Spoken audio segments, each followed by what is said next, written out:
Buen día.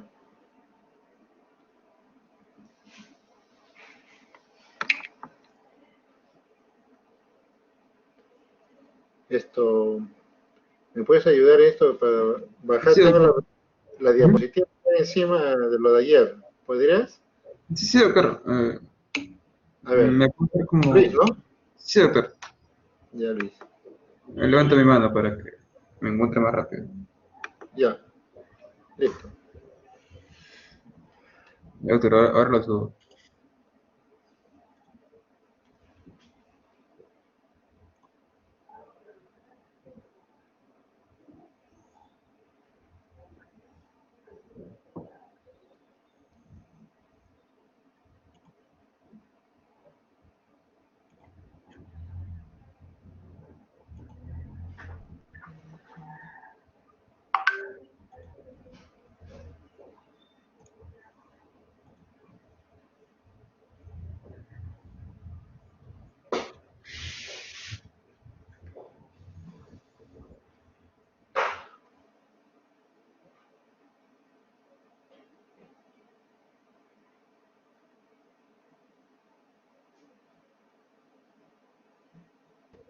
Doctor, ¿cuál primero pongo? ¿El de resonancia magnética o el de medicina nuclear? De medicina nuclear, tomografía y resonancia.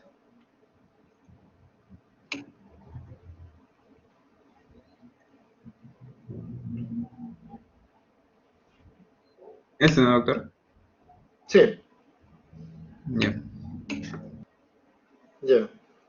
Entonces vamos a hacer la clase última con relación a todo lo que es el tema de apoyo diagnóstico radiológico, ¿no? Que tienen alguna relevancia en las enfermedades renales, ¿no? Cuando queremos nosotros tomar decisiones terapéuticas o decisiones diagnósticas y terapéuticas. Eh, Cuando vamos a iniciar una evaluación de un paciente renal, a veces ya vienen trayendo algunos estudios previos, con estudios ecográficos, donde podamos nosotros tener una idea de lo que vamos a solicitar posteriormente. La mayoría de ellos vienen con un estudio ecográfico, ¿no? Donde nos pueden referir la presencia de cálculos renales, quistes simples, únicos o múltiples, o la presencia de una neuropatía obstructiva con dilatación de la vía urinaria que puede ser unilateral o bilateral, que es hidronefrosis, o que los riñones de tamaño pueden estar disminuidos o alteraciones en su parénquima o la relación córtico-molar está disminuida, ¿no? Que nos puede sugerir que es una insuficiencia renal crónica.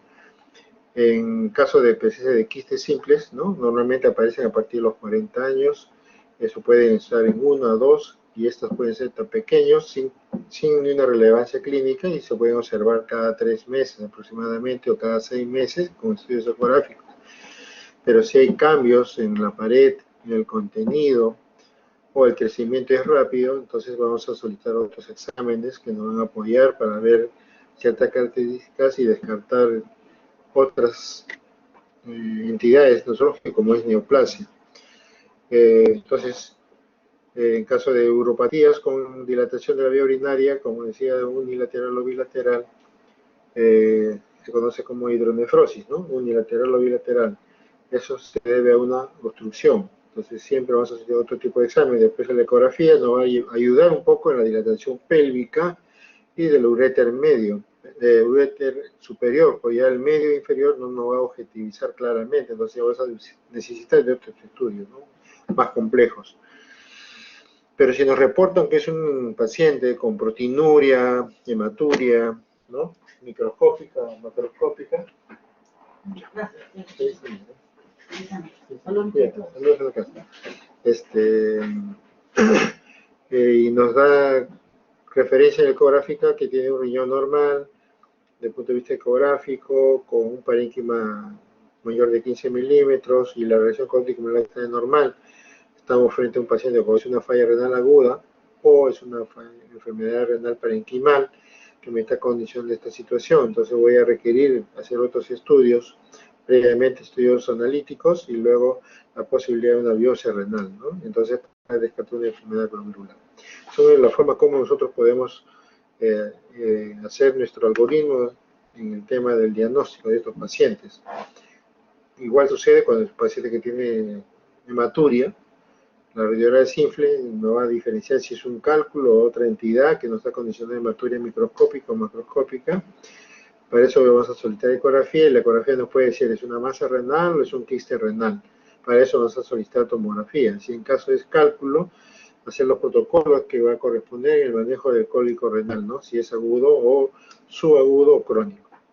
Si es una ecografía renal y una radiografía simple, entonces vamos a hacer estudios radiológicos más complejos, como es urografías o tomografías o resonancia o angioresonancia, ¿no? Para determinar si hay alteraciones de la anatomía desde el punto de vista infeccioso o tumoral, ¿no? Como es el diagnóstico de neoplasia uro del epitelio. Entonces, todos esos datos nos van a ser de importancia para poder tomar decisiones diagnósticas. En caso de un paciente con hipertensión arterial, ¿no? Joven o mujer joven, menor de 30 años, que trae un estudio ecográfico, nos dice que hay una masa suprarrenal, tenemos que hacer una evaluación tomográfica de esa masa renal y la característica que tiene y el tamaño para poder nosotros hacer los estudios que corresponden desde el punto de vista del tumor suprarrenal. ¿No? Que estos pacientes vienen hipertensos, con alcalosis metabólica, hipocalemia, entonces tomamos decisiones terapéuticas en esos casos. Si la ecografía de un paciente hipertenso tiene una simetría renal, el paso siguiente es hacer un estudio de arteriografía renal para descartar estenosis arterial, la arteria renal sea unilateral o bilateral. Si los riñones son simétricos, sospecha de hipertensión secundaria, buscar, como dice el radio de hipertensión renovascular, con una arteriografía renal como estudio del gol estándar, ¿no?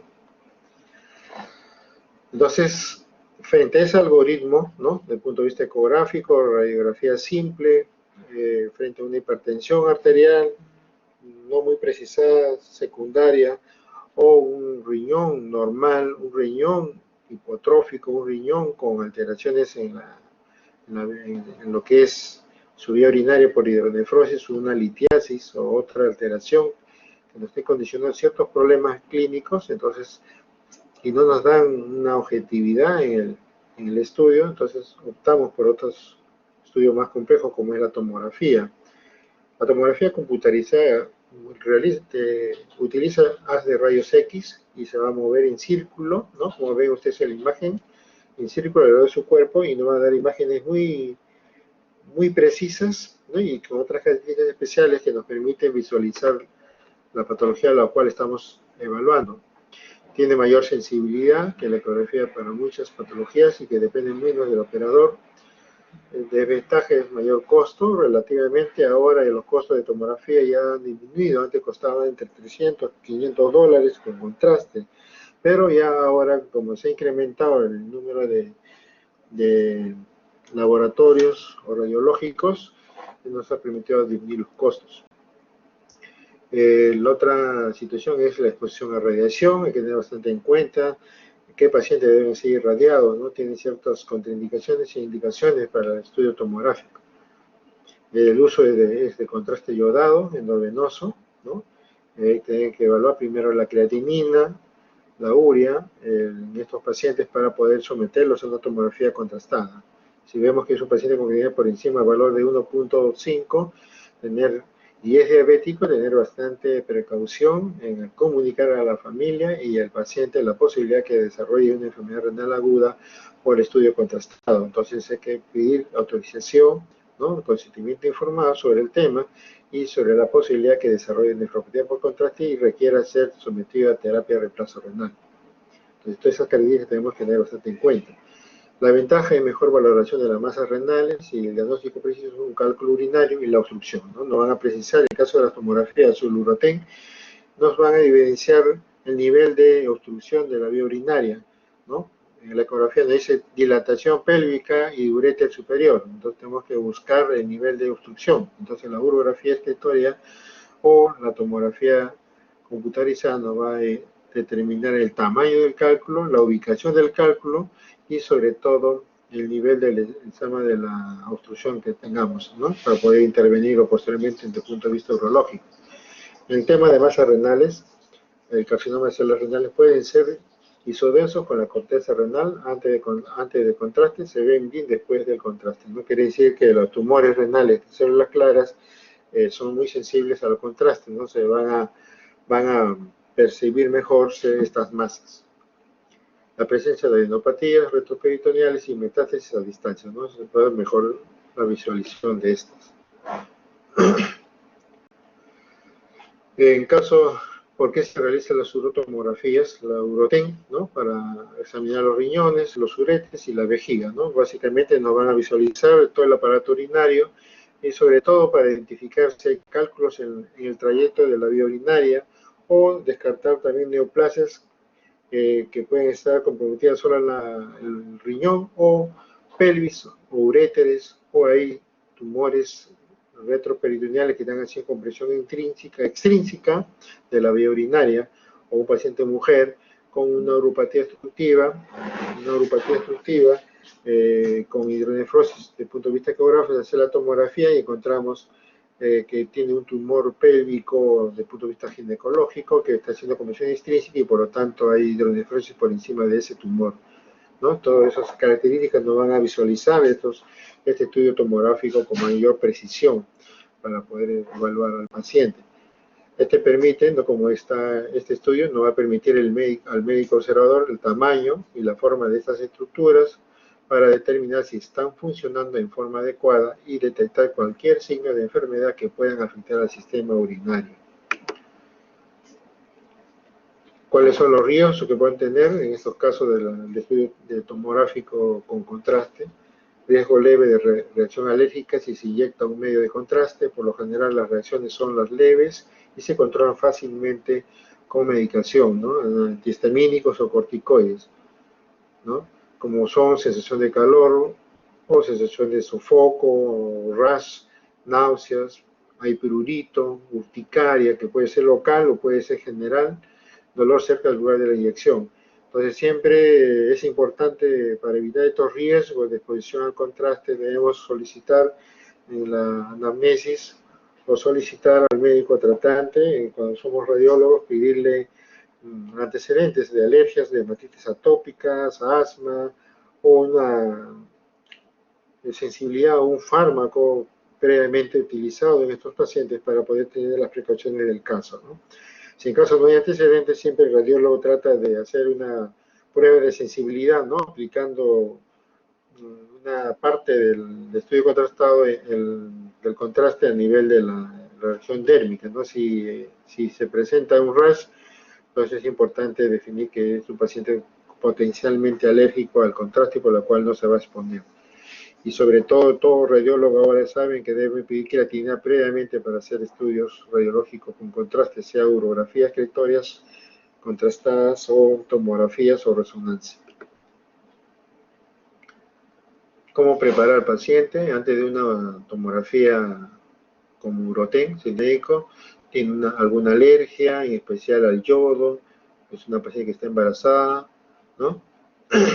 Ha tenido una reacción grave anterior a los medios de contraste, en caso de estudios radiológicos como es urografías excretorias, toma algún medicamento como metformina, se debe pedir, se llama que no debe consumir 24 horas antes, ¿no? Para hacer el estudio. En caso de estudio de evaluación con medicamentos antiinflamatorios no esteroideos o uso de antibióticos que son sensibles a estas, ¿no? Para poder evitar la exposición al contraste. O tiene enfermedades recientes, o tiene una enfermedad como enfermedades cardíacas, asma, diabetes, enfermedad renal o un trasplante de órgano previo, ¿no? Siempre se preguntan todos esos antecedentes para poder tomar las precauciones del caso. En caso de las uroten, nos ayuda bastante en el diagnóstico de enfermedades que afectan a las vías urinarias, tales como los cálculos renales, ¿no? Ubica el lugar, la posición, el tamaño, ¿no? Y hasta nos pueden decir, de acuerdo a la característica, nos pueden decir qué tipo de calcio, si es un oxalato de calcio o es un paciente con cálculo de ácido úrico, ¿no? Todas esas características nos van a poder determinar. A nivel vesical también puede evaluar los cálculos o procesos infecciosos como pielonefritis, ¿no? Abscesos perinéficos o renales, o tumores o quistes renales únicos o múltiples, o tumores, ¿no?, que estén localizados a nivel de parénquima o que estén invadiendo el seno renal, ¿no? O cualquier anomalía estructural como es los dobles sistemas pielocaliciales, ¿no?, doble uréter, ¿no?, o otras alteraciones como la presencia del uraco. En caso de dolor agudo en el flanco, descartar cálculos renales o cálculos ureterales por tomografía helicoidal, ¿no? En caso de infecciones, detectar pielonefritis, focales, un absceso, perinéfico con TAC contrastado. En caso de traumatismos, en caso de accidentes, presencia de daño renal, ¿no? La aceleración renal muy frecuente en los accidentes de auto, ¿no?, sistema automovilístico, ¿no?, con compresión a nivel de las fosas lumbares y el paciente ve con dolor intenso en el abdomen anterior, ¿no?, que pueden considerar abdomen agudo, y basta con una placa simple, hay borramiento de los psoas y puede haber sangrado, ¿no?, o urinoma. Entonces la tomografía nos podrá ayudar también a tener más especificidad en ese estudio para los pacientes con traumatismos. Valoración del retroperitoneo también es importante, absceso de las glándulas suprarrenales, o excluir otras lesiones retroperitoneales como neoplasias. En caso de obstrucción de la vía urinaria, en caso de insuficiencia renal, la utilización del ATAC en la pelvis comprende estadiaje de un carcinoma transicional de la vejiga, estadiaje de la masa pélvica, tumores, abscesos, hematomas, lipomatosis a nivel de la región pélvica, en el caso de mujeres, o valoración post-trasplante, ¿no? Aquí vemos, por ejemplo, en la imagen, podemos visualizar calcificación parenquima en todo el trayecto de la corteza, ¿no? Puede ser unilateral o bilateral.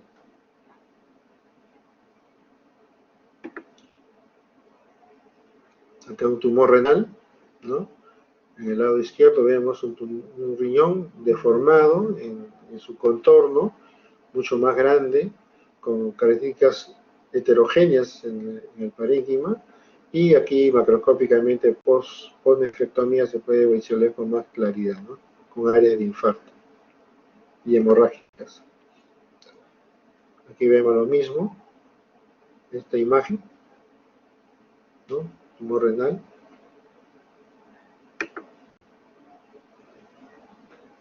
Aquí vemos una trombosis de la vena renal izquierda, paciente con dolor en el flanco izquierdo, con anuria y con elevación de la creatinina, ¿no? Es trombosis renal izquierda, ¿no?, característica de dilatación de la vena.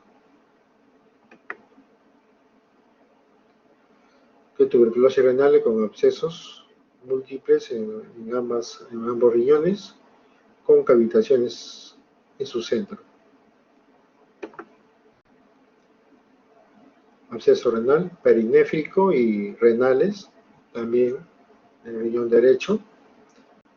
En el caso de ese paciente, ingeniero, que viene de la mina de las alturas de Huancayo, que viene con el antecedente de 8 meses de infección de tracto urinario, leucocituria, alguna veces de hematuria y dolor en el flanco derecho, y fue tratado en 3 oportunidades con infección de tracto urinario, con un urocultivo positivo. Las 2 anteriores fueron así, manejo de la infección urinaria por los síntomas que refería el paciente, ¿no?, con fiebre, escalofrío, malestar general, pero sin estudios radiológicos previos. Fue tratado, mejora relativamente y hace un segundo episodio a los 2 meses. Recibe tratamiento sin estudios previos, se le da tratamiento, mejora, y después de los 6 meses, un tercer estudio y persistía con el dolor que se había incrementado en esa oportunidad, y por la desmejoría clínica y el paciente preocupado por esas 3 veces en menos de un año, acude al servicio de nefrología, donde se hace un estudio ecográfico y se encuentran alteraciones en el riñón derecho de gran tamaño, con visualización del parénquima y de la corteza con lesiones heterogéneas, ¿no? Entonces se hace un estudio tomográfico y se le encuentra esas características, ¿no?, con hidronefrosis de ese riñón. Se realiza el estudio con urología y se comprueba con BK3 cruces, y por la cual inicia tratamiento con el primer esquema con rifampicina, piracinamida, etambutol y isoniazida, ¿no? Relativamente mejor a los 6 a 8 meses de tratamiento con antituberculostáticos, el paciente recupera notablemente en forma clínicamente todo, es asintomático, pero regresa al año 2 meses con dolor testicular intenso, con aumento de volumen del testículo derecho y se comprueba tuberculosis testicular, hace una tuberculosis extracorpórea, extrapulmonar, en la cual recibe tratamiento también por la tuberculosis con segundo esquema de tratamiento de la TB, ¿no? Por recurrencia de esta misma. Entonces siempre un paciente que hace recurrencia, siempre hay que hacer el estudio radiológico, nunca se queden atrás sobre ese tema, ¿no? Entonces, la tomografía tiene un papel preponderante cuando tenemos dudas diagnósticas, cuando solamente manejamos ecografías o urografías secretorias o ascendentes o descendentes. No tenemos una idea clara sobre los diagnósticos ecográficos, tenemos ya la tomografía para poder tomar las acciones debidas desde el punto de vista diagnóstico y tratamiento, ¿no? Y desde el punto de vista urológico. El otro estudio, la resonancia magnética, también es un estudio importante de mejor visualización de algunas situaciones clínicas como son tumores, ¿no? o lesiones tumorales del uroepitelio, que nos van a ayudar bastante a hacer las definiciones muy claras en ese aspecto. El paciente tiene que concurrir sin maquillaje, ¿no? Para hacer este estudio, sin spray y sin esmalte de uñas, ¿no? No podrá realizarse esta si tiene clic de aneurismas cerebrales, cirugía de oídos, implantes cocleares o presencia de válvulas cardíacas, protésicas o marcapasos, ¿no? Estas consideraciones son de importancia para poder someter a un paciente para resonancia magnética. Si el paciente requiere de un estudio contrastado con gadolinio, debe tener 5 horas de ayuno previamente y sobre todo el manejo de la función renal, ¿no? La creatinina, ¿no? O la depuración debe ser por encima de mayor de 30, ¿no?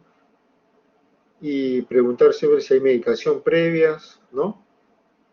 Salvo indicaciones médicas o que el estudio lo requiera, debe suspenderse los tratamientos que se están indicando, siempre debe estar acompañado de agua para poder indicar eso si requiere ser ingerida, ¿no? En caso de insuficiencia renal crónica avanzada, el gadolinio se contraindica cuando están depurando menos de 30. Cuando los pacientes son enfermos renales crónicos con depuración menos de 30, tenemos una complicación que es muy importante, que debemos tener en cuenta, es la fibrosis sistémica nefrogénica, que es el factor desencadenante del engrosamiento de la piel, los órganos y otros tejidos. Entonces, todo paciente con enfermedad renal crónica que esté depurando menos de 30 no debe ser sometido a contraste por gadolinio en caso de resonancia, por esta complicación.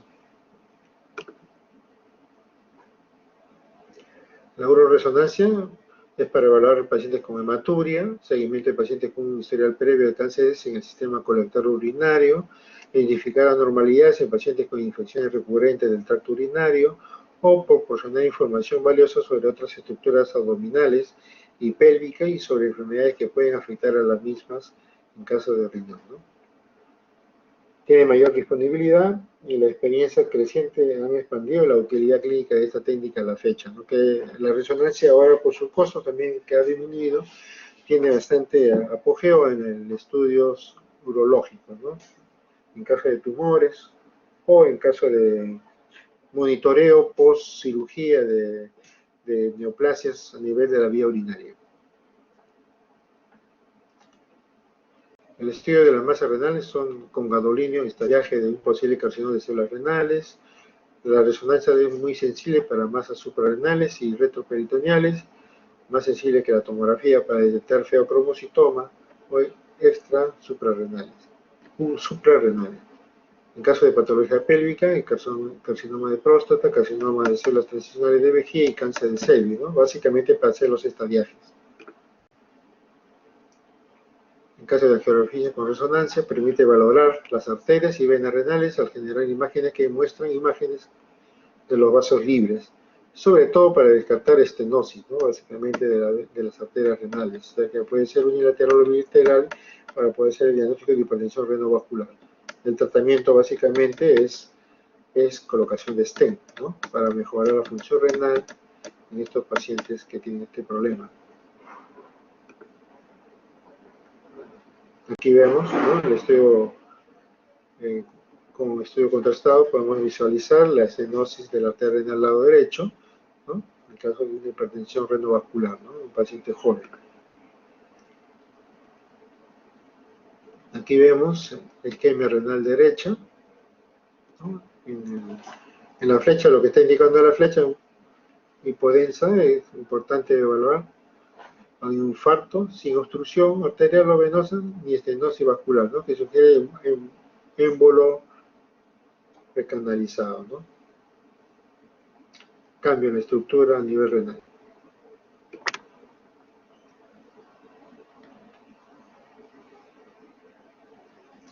Es un procedimiento no invasivo que usa imanes y ondas de radio potentes para crear imágenes del interior del área ventral y no utiliza radiación rayos X. Este examen se utiliza para diagnosticar o evaluar masas y tumores anormales, evalúa el flujo sanguíneo, evaluar los vasos sanguíneos, los ganglios linfáticos, funcionantes de ciertos órganos, ¿no? Entonces es importante básicamente para valoración de tumores de la vía urinaria. En la uroresonancia, como ven ustedes acá también las imágenes, ¿no? Gran hidronefrosis.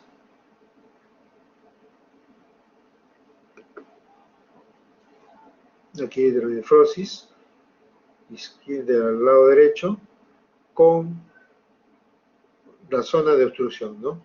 Y la flecha que me está indicando. Y al costado del lado derecho, vemos que el contraste no pasa en ambos lados, ¿no? Se está evaluando que hay una obstrucción en el véter medio. En muchos hemos tenido casos de pacientes con litiasis bilateral, ¿no? Anúricos, dolor y falla renal progresiva, ¿no? Falla renal aguda. Tratamiento es litotripsia endoureteral o colocar catéteres ureterales para permeabilizar la vía urinaria o nefrostomía percutánea cuando es difícil de poder nosotros intervenirlos urológicamente, ¿no? Por citoscopía.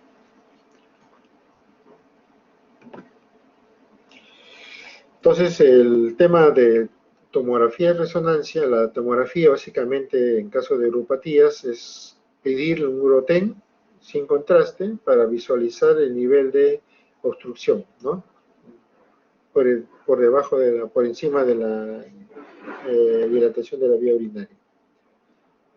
En caso de resonancias, es estadiajes, monitoreo de postquirúrgica de las neoplasias del uroepitelio, así como a nivel renal, ¿no? Que se van a pedir desde el punto de vista urológico. Esas son las indicaciones más precisas en el tema de la tomografía y resonancia. Pasamos a la otra diapositiva de radiorenograma, medicina nuclear. Luis. Ya lo puse.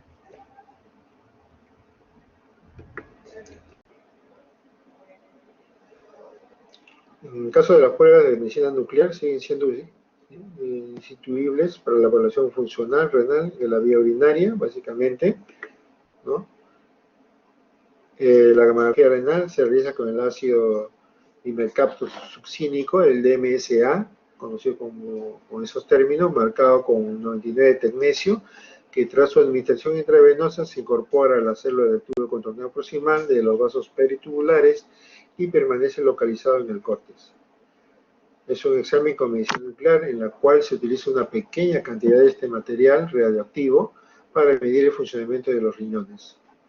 Tras su administración, hasta un 90% se liga a las proteínas plasmáticas, por lo que solo una pequeña fracción es filtrada y la reabsorción es prácticamente nula.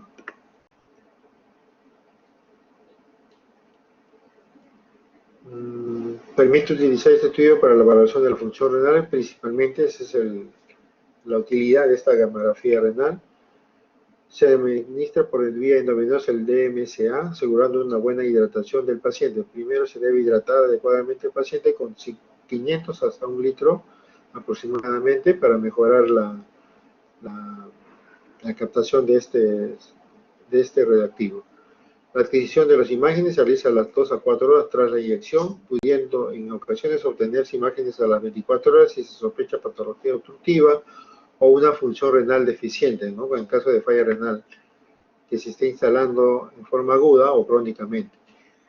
¿Cuándo es útil esta gamografía renal? En caso de malformaciones congénitas, pacientes con pielonefritis agudas, nefropatía cicatricial, nefropatía por reflujo, o riñones cicatrizales o displásicos, en caso de la nefropatía por reflujo, en caso de niños menores de 5 años, ¿no? Ellos tienen una indicación absoluta en estos estudios para poder valorar la función renal en ese adolescente que ha tenido ese antecedente importante de reflujo vesicular. Lesiones ocupantes de espacio, ¿no? Como es la diferencia de tejido renal funcionante con morfología pseudotumoral de otros tipos de lesiones como quistes o abscesos. Enfermedades vasculorenales, en caso de hipertensión renovascular.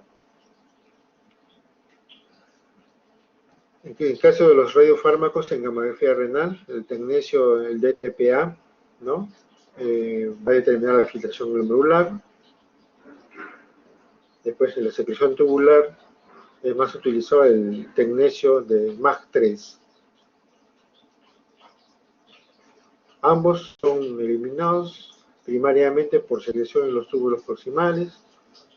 Un daño en los túbulos disminuye la eliminación del radiofármaco, incluso cuando el flujo plasmático renal sea normal.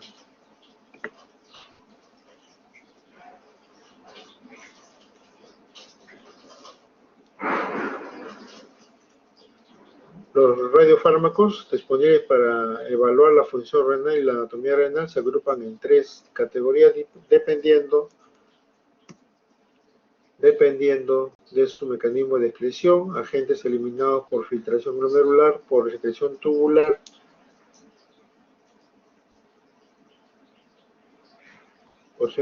y los que se acumulan en los túbulos durante largo tiempo.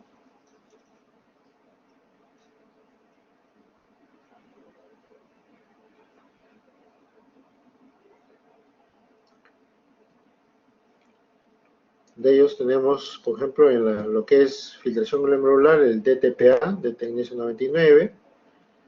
En caso de secreción tubular, podemos evaluar el tecnesio MAX3 y la extracción tubular con el tecnesio 99 DMSA, ¿no? Su utilidad clínica, en estos casos, el primero es la tasa de filtración glomerular, el segundo es el flujo plasmático, va a evaluar el flujo plasmático renal efectivo, y sobre todo el último, en lo que es extracción tubular, imagen cortical.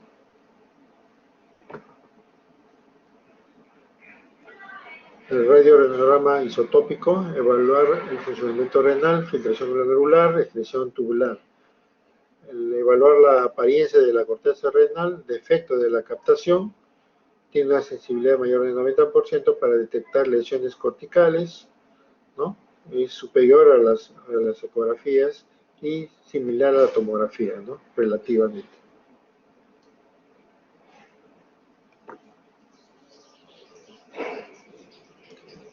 El radiorenograma isotópico tiene una fase arterial, una fase parenquimatosa y una fase excretora, ¿no? Esa es la forma como se mide el radiorenograma, ¿no? Y estas son las imágenes, ¿no? Radiológicas que vamos a observar, y la curva, ¿no? Por la cual el riñón derecho y el izquierdo, ¿no? Que nos van a hacer la medición en estos estudios. Esa es la secuencia de tomas planares, ¿no? De la fase vascular, la fase parenquimatosa y la fase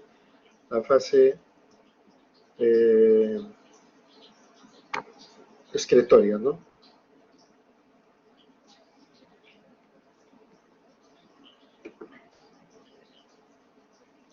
Aquí podemos visualizar mejor.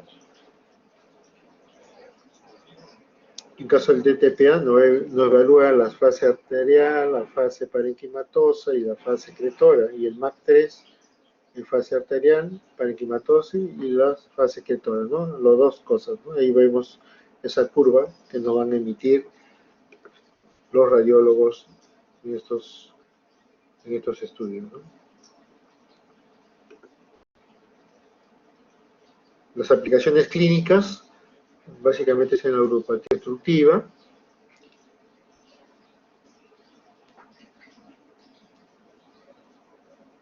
El renograma diurético se basa en el grado de lavado del radiofármaco en la parte superior del sistema urinario. Los pacientes con hidronefrosis por ecografía son candidatos a un radiorenograma diurético para determinar si existe obstrucción o no, ¿no? Siempre cuando pedimos radiorenograma, simple o con estimulación diurética, ¿no? Para ver si existe obstrucción o no. La gamografía de la parte cortical con tecnecio DMSA es el método de elección. La presencia de áreas focales con o sin aumento del tamaño en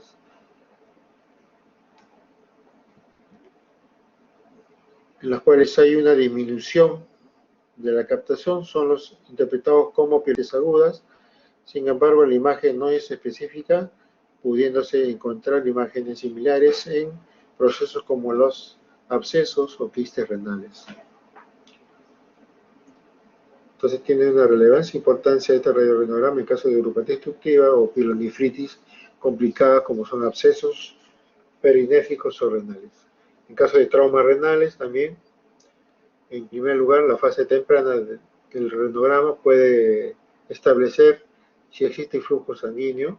En segundo lugar, permite evaluar la función renal cuando se aprecia contusión o hematomas con otras técnicas de imágenes. Finalmente, puede detectar fuga urinaria, como es el urinoma, ¿no? En caso de trasplante renal, también se pueden dividir en parámetros que miden la perfusión y los que evalúan la función del parénquima.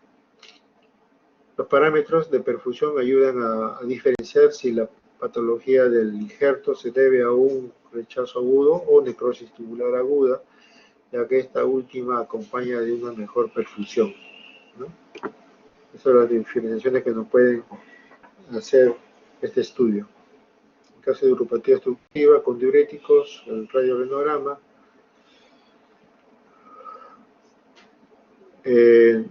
nos ayuda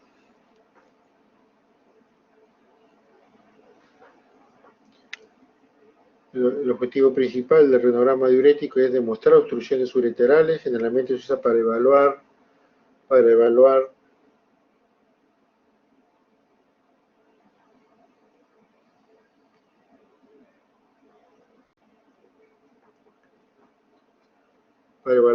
obstrucciones ureterales, hidronefrosis al momento del nacimiento, ¿no? En los pacientes pediátricos principalmente, evaluación postquirúrgica de obstrucción o distensión de la pelvis renal sintomática, ¿no? Vemos esa imagen al lado derecho. El uréter izquierdo se llena rápidamente mientras que el derecho es casi imperceptible. Esto indica que hay una acumulación de radiofármaco. Ahí el radiofármaco del derecho sí está pasando porque llega a la vejiga fácilmente, ¿no? Hay que ver ustedes en una parte visualizando el lado izquierdo se ve que todo el trayecto del contraste que pasa del riñón hacia los uretes, mientras al lado que observamos nosotros del lado derecho vemos solamente la masa renal y no hay pase de radiofármaco a nivel de los uretes.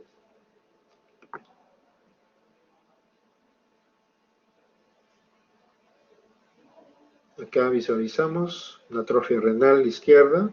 Hemos tenido pacientes que vienen con un estudio ecográfico refiriendo que hay hipoplasia renal o solamente tienen un solo riñón izquierdo. Y hacemos radiorenograma y demuestra que hay un riñón hipotrófico, esclerosado, con una función aproximada de tasa de función glomerular menos de 20 o mayor de esta. Cuando son menos de 20% y antecedentes de de infecciones del tracto urinario con frecuente, hay la posibilidad de hacer vasectomía de ese riñón hipotrófico que está causando problemas, ¿no? Desde el punto de vista sintomático. Entonces es importante tomar esa valoración cuando nos reportan atrofia renal, ¿no? Pacientes con radiorenograma, tasa de fibrosis menos de 20 y hay antecedentes de infecciones recurrentes, es preferible intervenir al paciente, ¿no?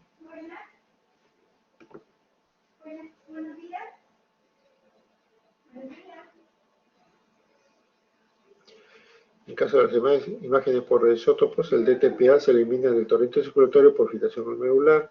El MAC3 tiene mecanismos secretorios más complejos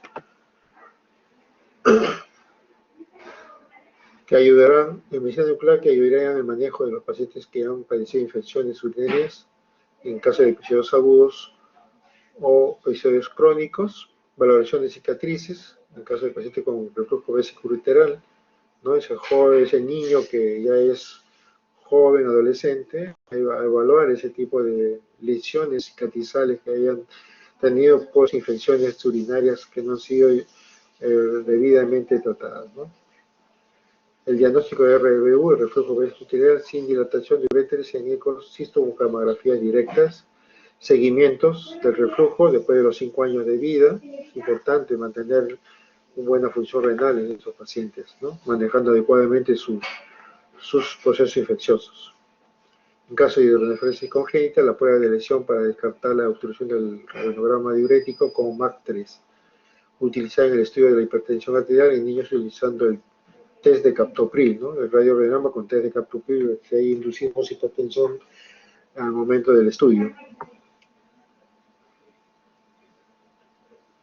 En los seguimientos de los pacientes post-trasplantados en caso de rechazo agudo, hiperagudo o necrosis tubular aguda, ¿no? Aquí alteraciones del parénquima, ¿no? Cicatrices unilaterales o bilaterales.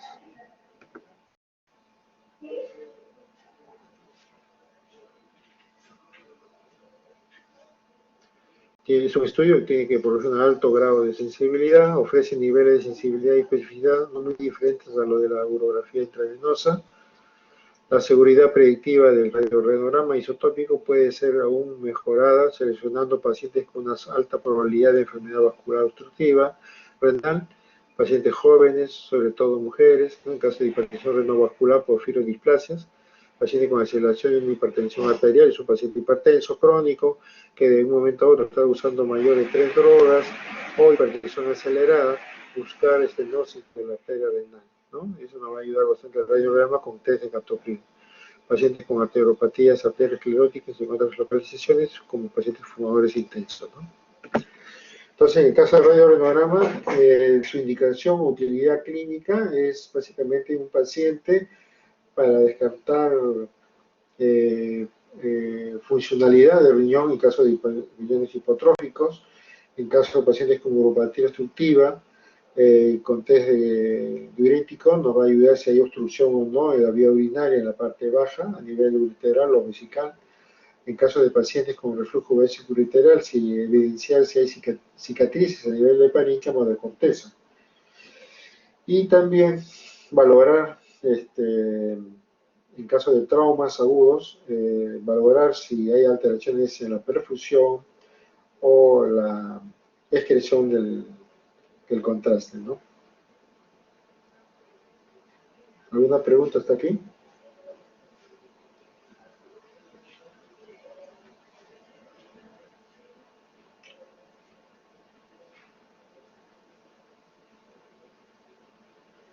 Bueno, los quistes renales, depende, a partir de los 40 años, como pueden aparecer quistes, pueden ser únicos, pueden ser dos, dependiendo de la característica. Sobre todo, esos quistes consideramos Bosnia 1 cuando tiene un tamaño menor de 2 centímetros, con paredes delgadas, con contenido normal, sin alteraciones en el contenido, y no capta contraste, entonces hablamos de Bosnia 1. Bosnia 2, de mayor tamaño de 2 centímetros, pero con paredes delgadas, simétricas, redonda, sin alteraciones en su contenido.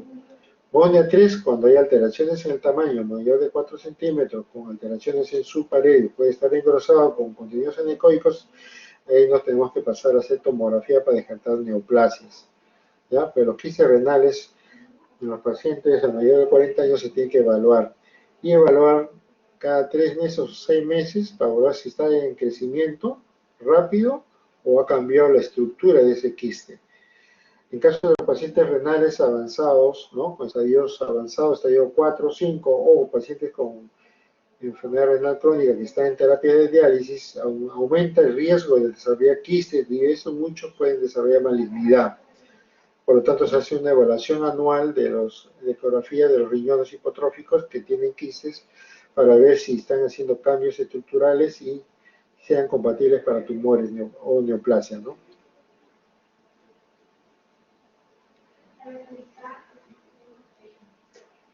En caso de tomografía, por ejemplo, en los quistes bilaterales, en caso de riñón poliquístico, también se evalúa en caso de un paciente que viene con dolor pélvico o dolor en flanco, sea derecho, izquierdo, asociado a hematuria, infecciones urinarias y descartar quistes rotos, ¿no? O hemorrágicos que están produciendo estos problemas en estos pacientes con riñón poliquístico.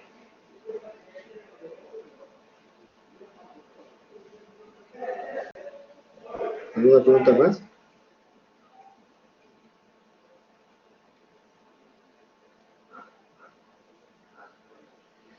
Bueno, chicos, tengan suerte, felices fiestas, feliz año.